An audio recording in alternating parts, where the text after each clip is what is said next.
In conversation with Marik Lexmond. Marik Lexmond is a multi-award winning author and a solitary witch who has lived all over the world. Storytelling has always been in her blood. As a girl, she spent all her allowances on books. A love for stories finally earned her a master's degree from the Dutch Film Academy. A long background in filmmaking circled her back to Los Angeles, but she can still be found writing in magical settings like the west coast of Ireland and New Orleans. Marik is also the founder of www.underthewitches.com, where our fans can find not only her celebrated books, but the world of the Madigan witches. When she's not writing, Marik enjoys reading tarot cards, fine food, photography, and traveling with her sassy little dogs. And on today's episode of Auto Interview, it's my utmost pleasure, joy, and excitement to have on the show today, Marik Lismond. Welcome on the show, Marik. Well, thank you so much, Peter, for having me. It's exciting. I love talking about the books, and thank you for having me. Yeah, I'm so excited really to have you on the show today. Having skimmed through some of your works on Amazon, I'm quite excited we are here to sit and talk about it. So thank you so much too for accepting the invitation. Oh, you're so welcome. I'm happy to be here. Yeah, thank you. Thank you. So, Marik, I need to first say that I was taken aback reading through the description page of your book, The Dagger, which is the first book in the series of the Madigan Chronicles. Now, I would like you to tell us about how the book came to be. What inspired you to write The Dagger? Well, I am always been fascinated about family and family dynamics. So Mm. this is, I say, a story about family with lots of drama. Oh, wow. I come from a bigger family myself. I have four older brothers.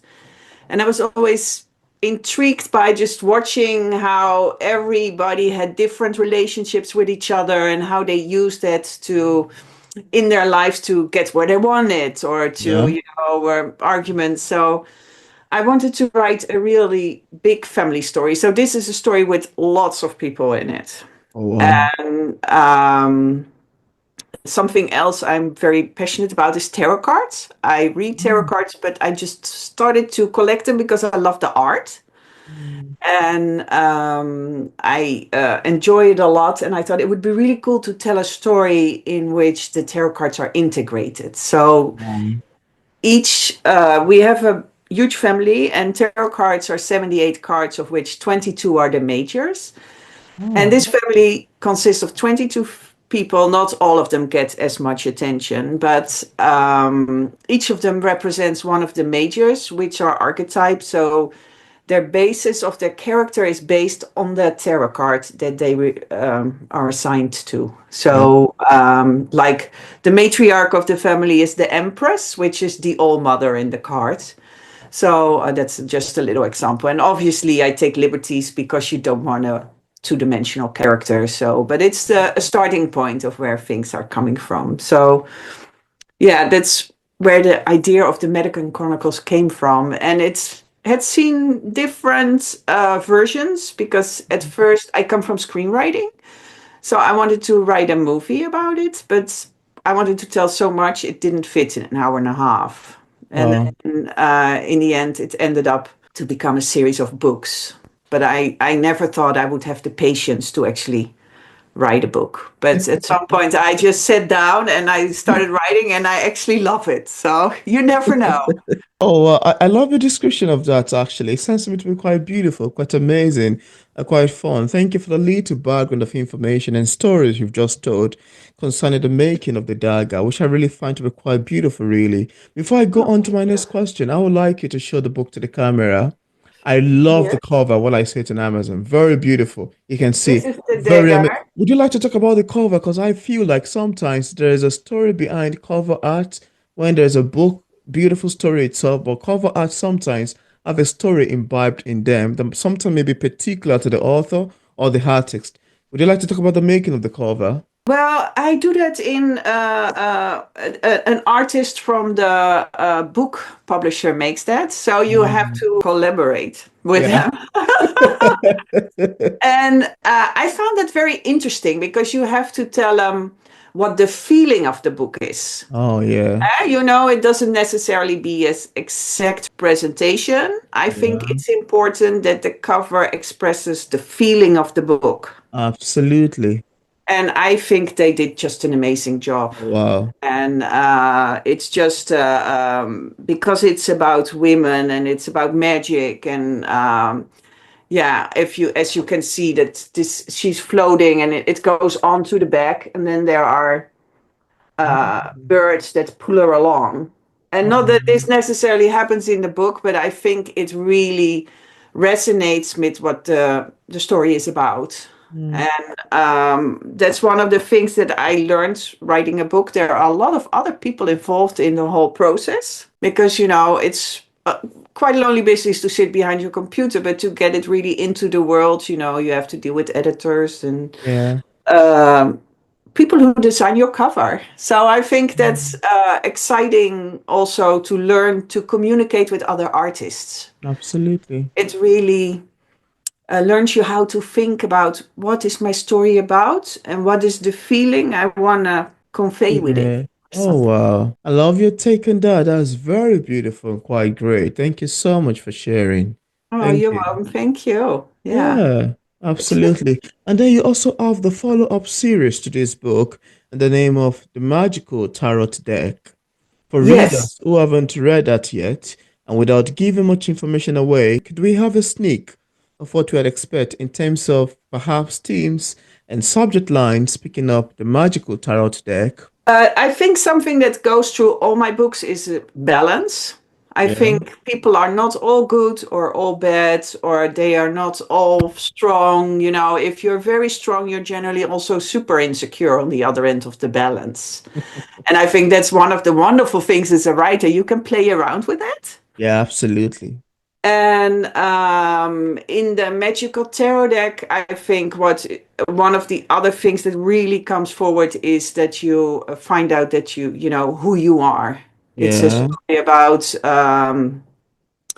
somebody. There come some scary family secrets up, bubble up in book two, Oh, and wow. somebody really has to come to terms with herself. And I think we all need to learn to be ourselves in the world. And Yeah. especially these days with social media and everything, it's very hard to Mm, just, not pretend, but say, hey, this is me. And, wow. not everybody can like you. So it is what it is. And you have to come to terms with who you are and Wow. be happy with that. And that's something that I explore, I think, in book two and three, actually, a lot. These two. Yeah. Yeah. Oh, wow. That's quite amazing, really. I love your take on that.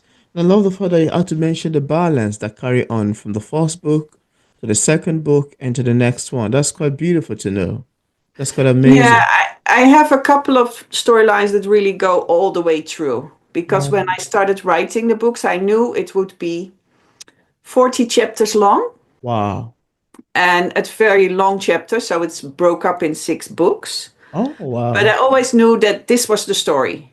And Oh, wow. this is it. It's also so I have certain things that go, each chapter is a little story, but each book is a story, and then all the books together are the whole story. Mm. And yeah, I that's a little bit. So you have to really think about things that go through all the series. Oh, that sounds to me like a beautiful transition you've got in there.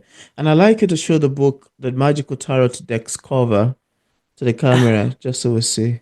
It is a Beautiful. completely different lady. She's floating underwater. Oh, Um, but in this book, and I just want to say, my books are about fantasy, but it's not for children.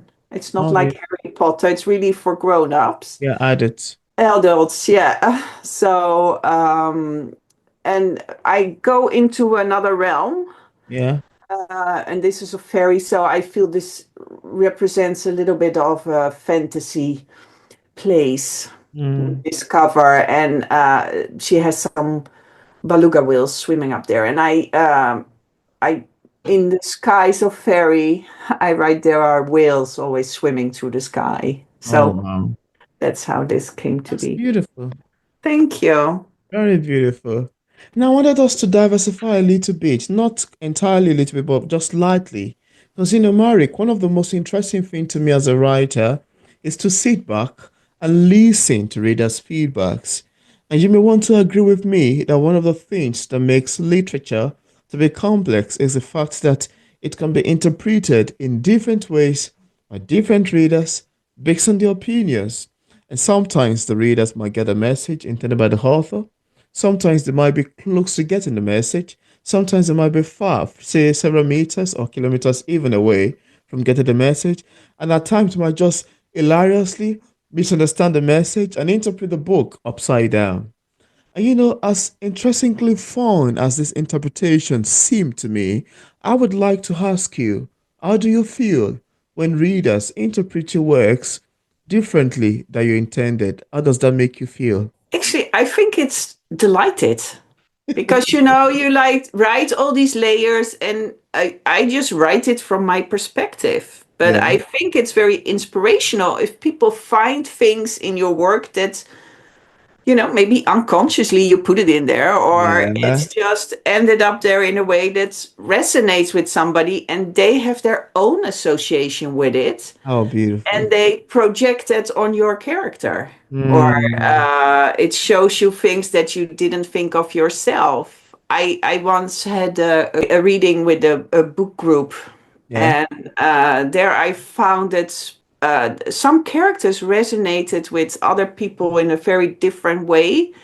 And I have a lot of characters in there, but some people fell in love with the main character Bridget in the first Oh, book. It's wow. mainly about Bridget, but the other was for the grandmother Tara, and said, I just love it that you give old people still purpose and not just say, oh, they're old, and but they are just as active in the books and they do just as Mm, much, you know. wow. Yeah. So it's just, and I thought, oh, I never saw it that way. But I'm a big believer in three generations and or four, or that generations should intermingle because Mm, I think that will make your life richer.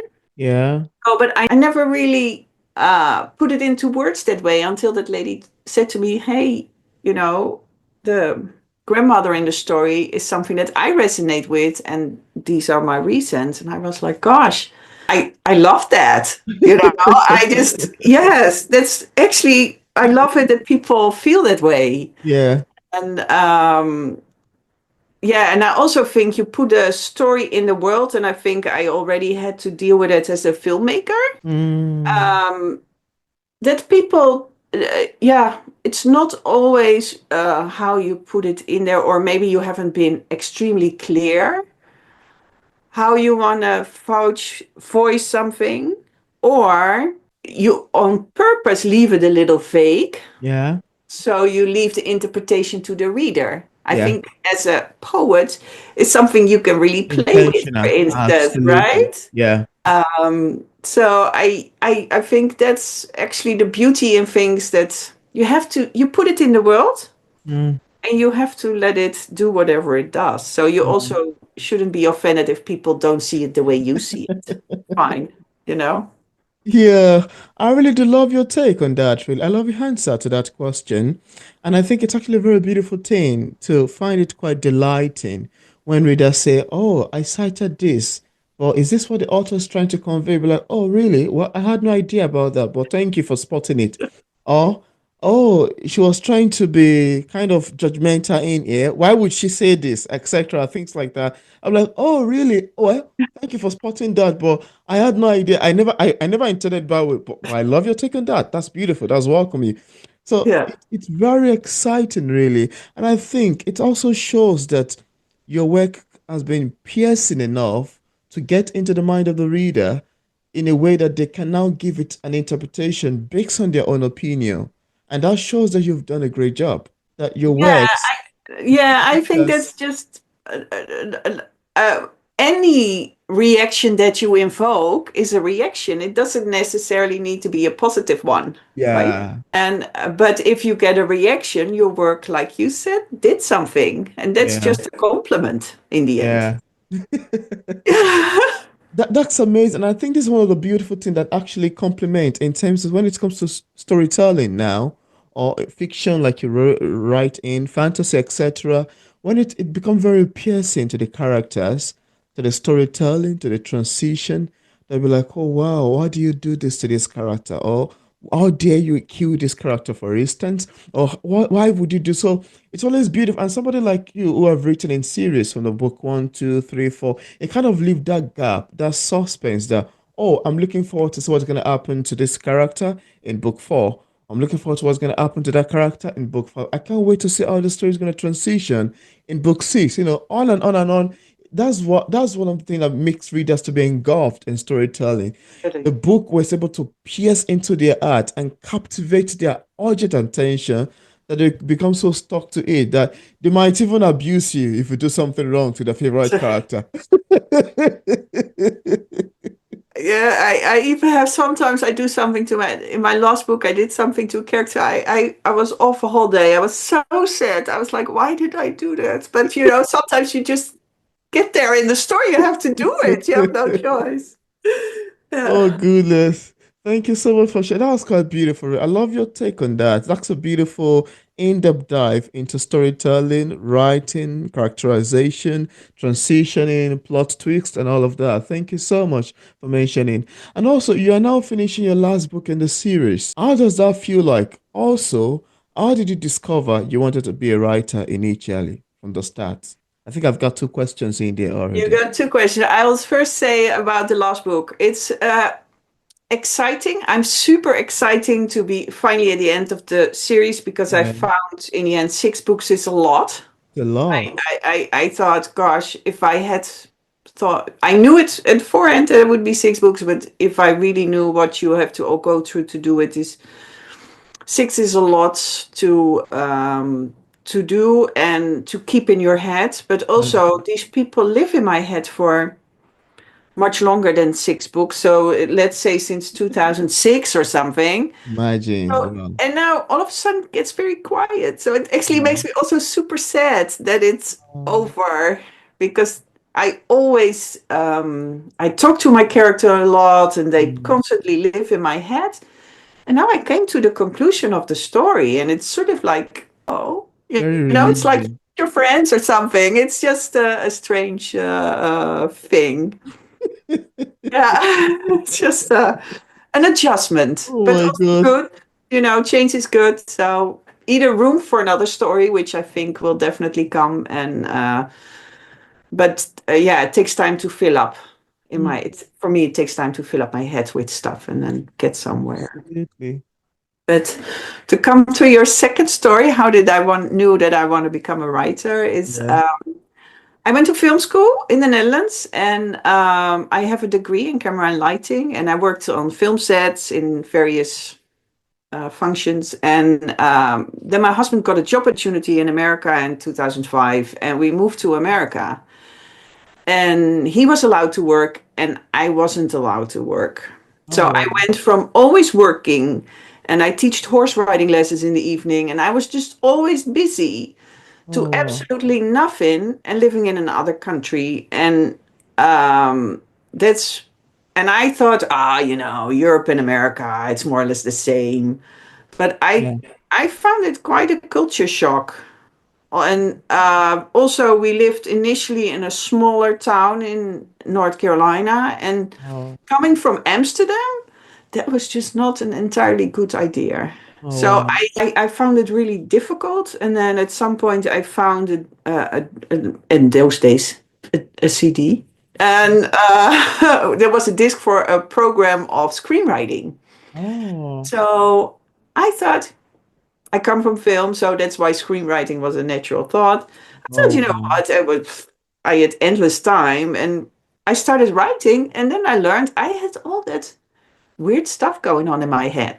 So Oh, I thought, let's write these stories. And I started writing and I did many screenwriting courses and stuff. And so that's why I initially tried to write the Medican Chronicles as a film or a TV series. But yeah, it ended up that I was in 2018 in Ireland in our holiday home here, and I had nothing to do. And I thought, lots of people had said you should try to write a book about it. hmm. I thought, let's try it. And I actually love it. I love writing a book because it's much freer. You can go Yeah. in people's heads. You can really form it the way you want it. So if you would have said when I was 20, you become a writer, I would say you're totally crazy. I have zero patience, so that will not work. But I just love it. So you just never know where your path leads you. I think that's super exciting. Well, I love your take on that. And while you were speaking, I took some notes. I would love to ask a question based on what you just said. You know, Sure. how long is it from the point whereby you take the screenwriting course to the point whereby you started writing officially and to the point whereby you started writing this particular novel? What was the time interval? How long? And from the start of your first series to now, how many years has it been? I would love some take on that. Yeah. I think I started first screenwriting dabbling was in 2006. Wow. And then maybe it took me 5 years before I was confident enough to say I can write a screenplay. Wow. And the Madigan Chronicles, that idea has been on my fridge since I have the first picture of my fridge in 2007. I put all the pictures of the tarot deck on it, and I put characters on it that I wanted the names and the character traits, and that's how it started to form. And I think it was maybe in 2014 or something, I did a course, and that involved also acting and other Mm. parts than just writing. Yeah. And then I got the idea of it should be 40 chapters long Wow. because the tarot deck has 78 cards, and the 22 cards, the majors, I made character traits of the characters. Wow. And then you have the four suits, the wands, the pentacle, the swords, and the cup.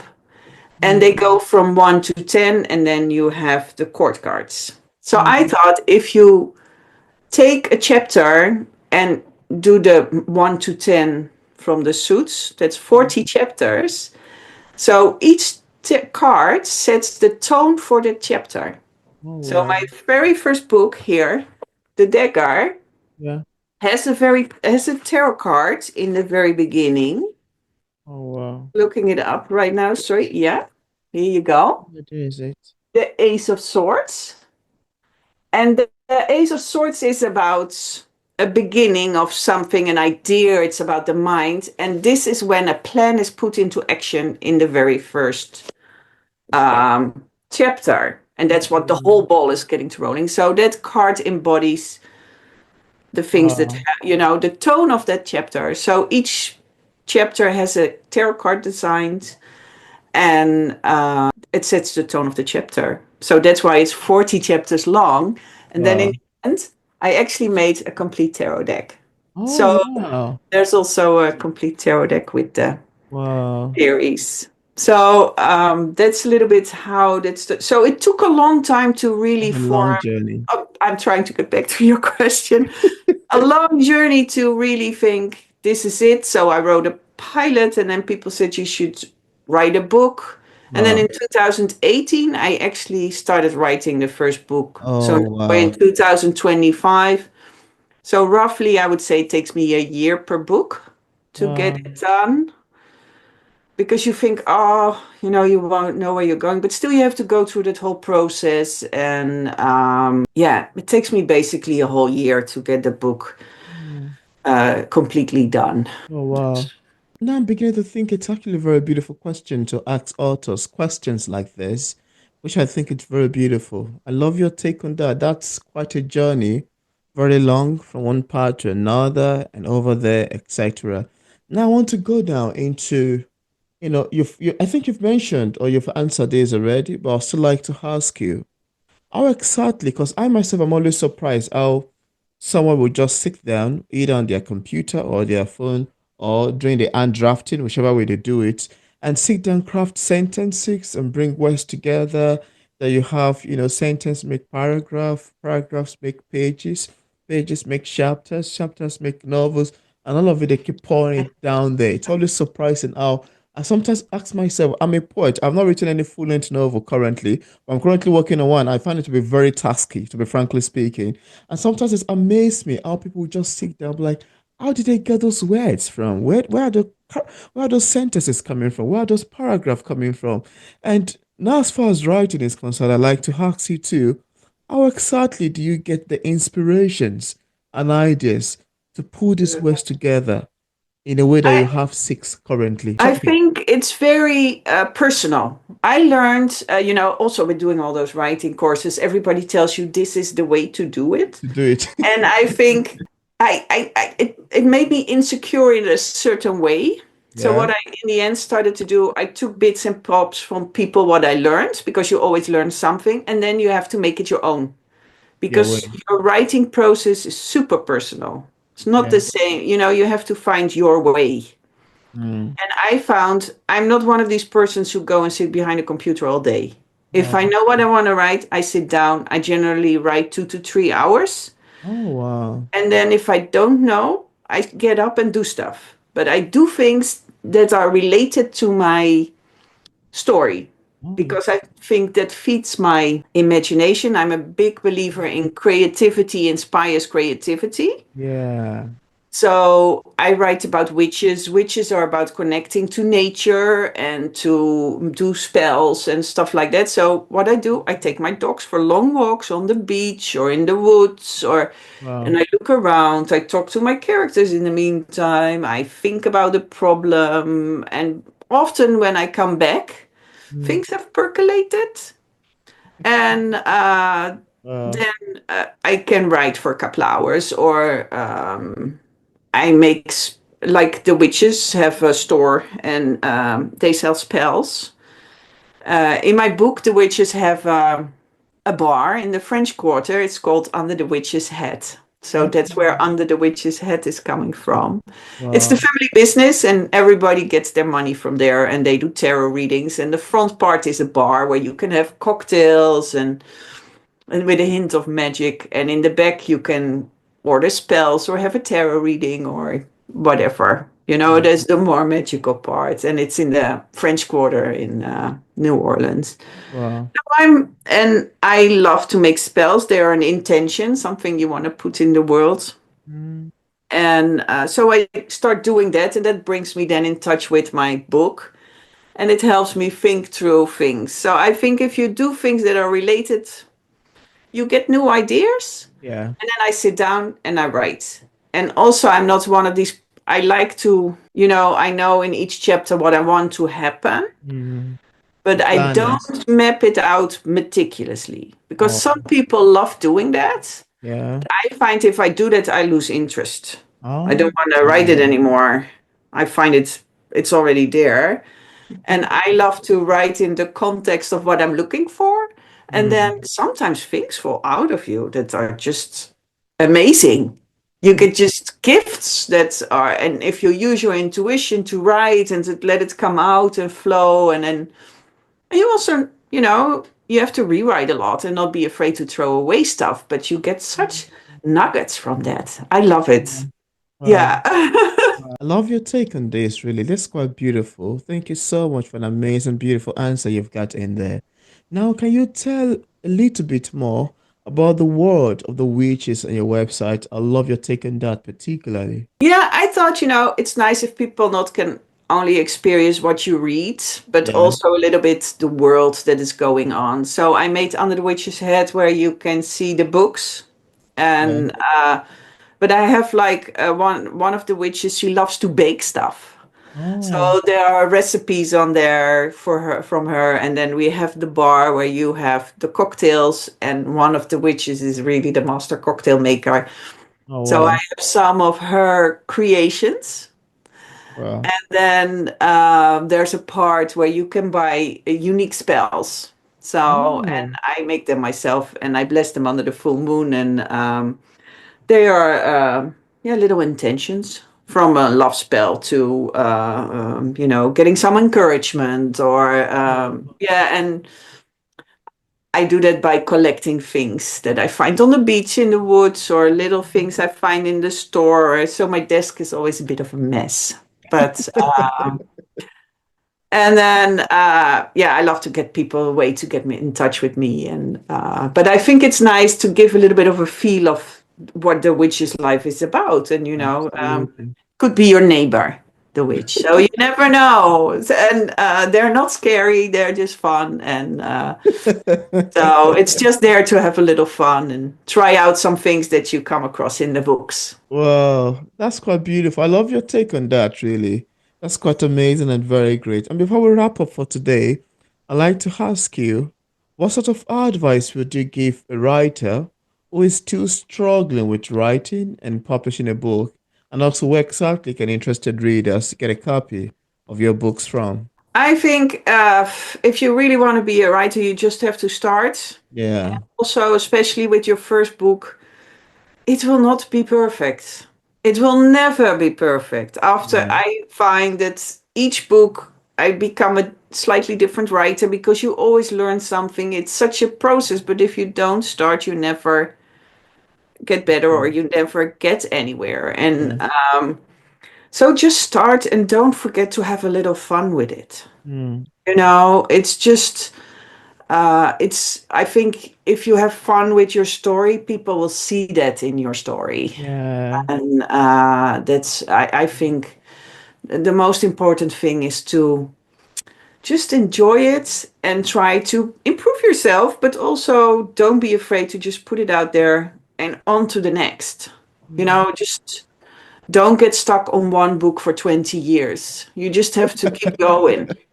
Yeah, because you will never, you will always, if I now go back, I think, oh my gosh, I could done this really different, or That's should true. write it differently now. But this is the story and this is how it came out, and you just have to tell different stories. It's also Mm. part of the fun, and it's also nobody's perfect, so we That's should quite let it go a little bit. that's quite an advice. I love that. That's Yeah. quite an advice. And just for the sake of interested readers, where can we get the books from? Yeah. Well, you can find them on my website under thewitcheshead.com, or Yeah. you can find them on Amazon, on Kobo, or any of these kind of sites. Or you can just Google my name, Marieke Lexmond, and it will come up. So That is great. fairly easy to find. Yeah, yeah. And I left a link in the description part of this interview where interested viewers can get a copy of Marik Lexmond books directly on Amazon, on Barnes& and Nobles, on our website, and also on other platforms. Thank you. I also left a link to our social media pages for possible followings. So thank you so much, Marik, for accepting the invitation to be featured on P English It was Literature. my honor. Thank you so much for having me. It was just delightful. You're so easy to talk to. Thank you so much. It's quite a joy, really. I'm excited to have you. Thanks for coming on. Thank you so much, Peter. It was lovely. Yeah, yeah.